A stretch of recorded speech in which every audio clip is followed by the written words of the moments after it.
State Deputy Brother Bruce POULIN.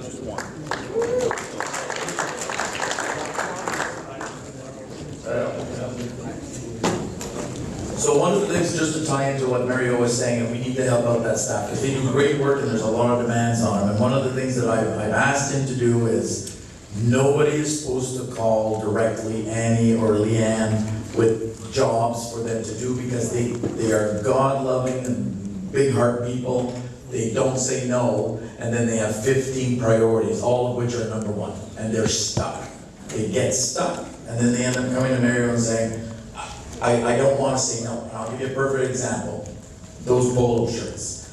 I sent out a letter with a job description, congratulating everybody, and telling them, here's what you got to do, here's the order form, please let us know. That was in February. We still have people that don't know that they should have done that, they should have reached out. So then they phoned Leanne 2 weeks ago and said, look, I need a polo shirt. And she's almost in tears saying, well, we can't. How do I fix this? And there's all these people that haven't put in their request, and I need to phone them. And it's like, man, stop what you're doing.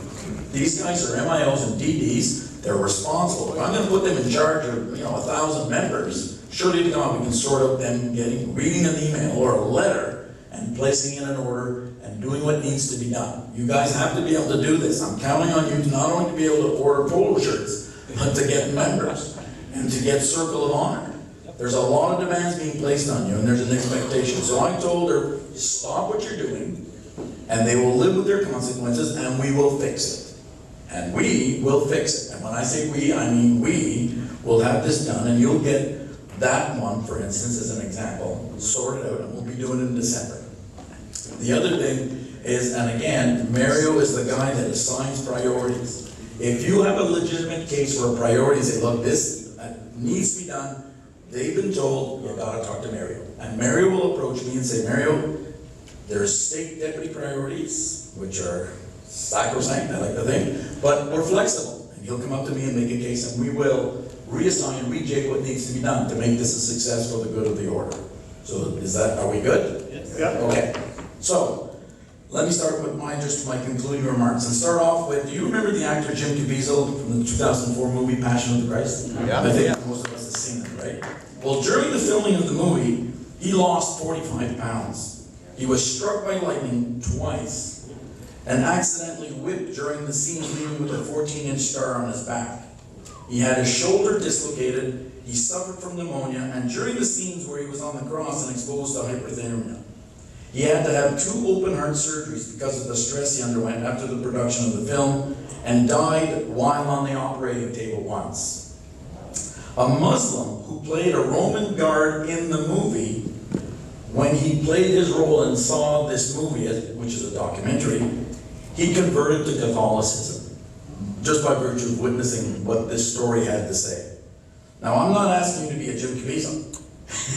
But if an actor can go through that for people to see God through him, surely we can find good Catholic men like Caviezel who may also do God's work through their own works and through our programs. And that's what I'm asking from you.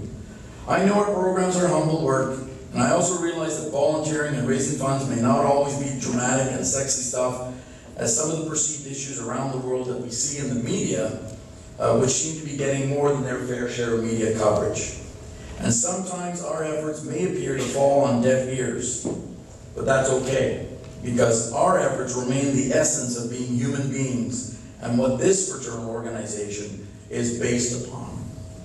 Nothing beats looking at kids without winter coats, Special Olympic athletes, pregnant mothers, the uninsured, the vulnerable who are contemplating euthanasia, looking them in the eyes in a time of crisis like in the present time, and say to them, we can help.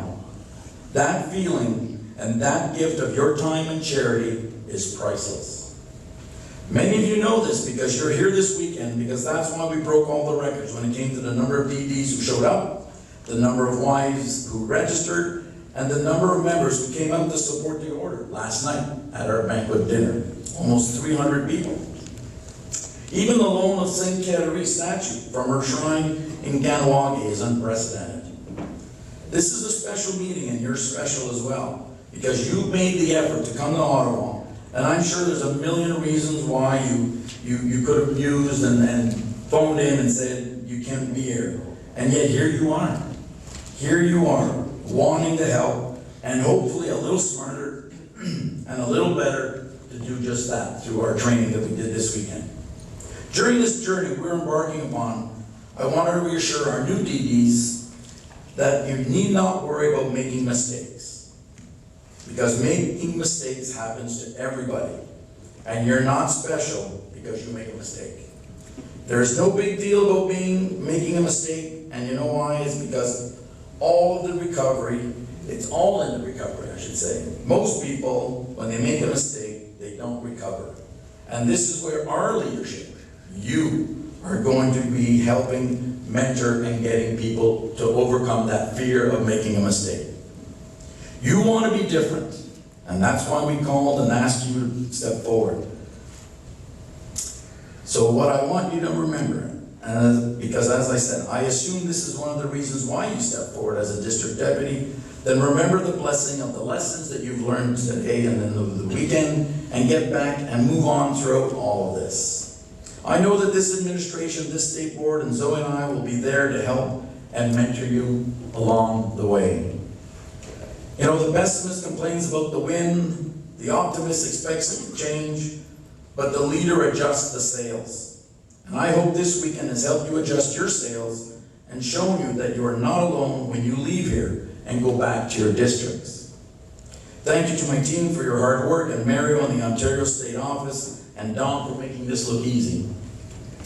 And allow me to conclude by saying, this is a time when we need the Knights of Columbus more, not less. Your community needs you to speak and act like Catholics more than ever. Because history is not linear, it's cyclical, and better times ahead, as I explained to you with the generational cohorts, right? From the greatest generation, the baby boomers, now the millennials. So let us go out there and do God's work and help Catholic men and boys make society a better place for their families to live freely in a more healthy and prosperous tomorrow. God needs you, the order needs you, and I need you. Viva Jesus.